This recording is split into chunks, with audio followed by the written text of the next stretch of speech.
Assalomualaykum yurtdoshlar. Ökiz reklamasi qassoblar. Azamat Amon go'shtxonasi Staxonovda. O'g'illarina Akramjon. Свежий ökiz, toza ökiz ekkelib so'yadi. Постоянно o'zlarimiz ekkelib beramiz. Samiz ökizini. Go'shtni o'zlarimiz ham shu yerdan xarid qilamiz.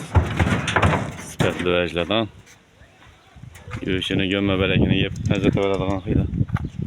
Mo'ljal Staxonovda Maqsim ko'cha, Faras ko'cha desa ham biladi.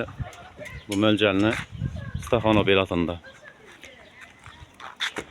Asfalt yoldan gelsangiz Maqsimning yanına, Faras ko'chadan o'ng yan tomonda. Inay. Go'shtxonasi, yemxonasi ham bor.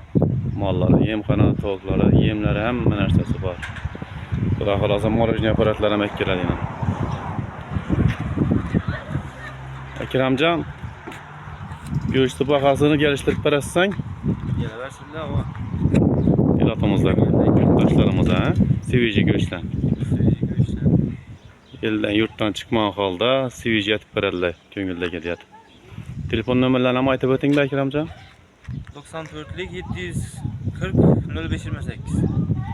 94'lik 740 0528. 740 05 28'lar murojaat qilaverasizlar. Hozir yana nomerlarni ko'rsatamiz. Yana hozirgina geldi endi bu toza so'yladi. Xudo xolasa. Bismillah deb so'yladi, halollik bilan. Yana. İşte. Bundan turma rakamları var.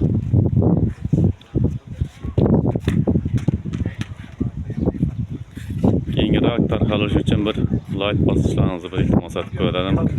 Arziman mehnatimize.